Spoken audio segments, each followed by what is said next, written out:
Sa karaan pa nga testamento, uban kang Moses sa kamingawan. Balaod nga puno og mga sugo, usa ka sipyat, igo kadayon. Karon gihandom pa sa mga katigulangan ang halad nga hayop sa altar. Dugo nga milanay sa mga bato, aron matabunan ang sala sa katauhan.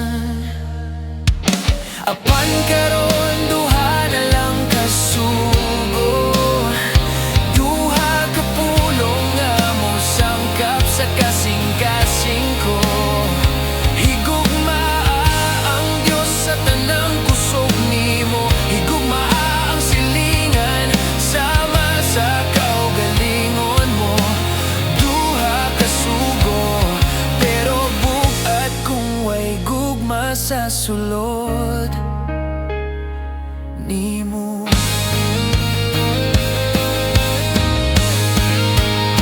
Nianhi si Kristo sa kalibutan, dili aron tangtangon ang kasulatan, kundili tumanon dayon ni halad iyang kinabuhi nga maoy bayad.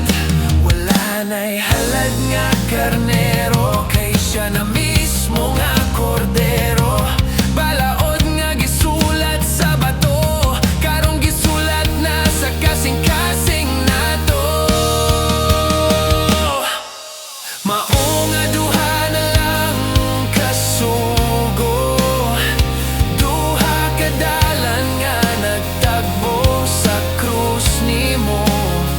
Higugmaa ang Diyos sa hunahuna ug kalag, higugmaa ang silingan bisan sakit ug bugat. Duha ka sugo, sa grasya ra mahimo ang matuod.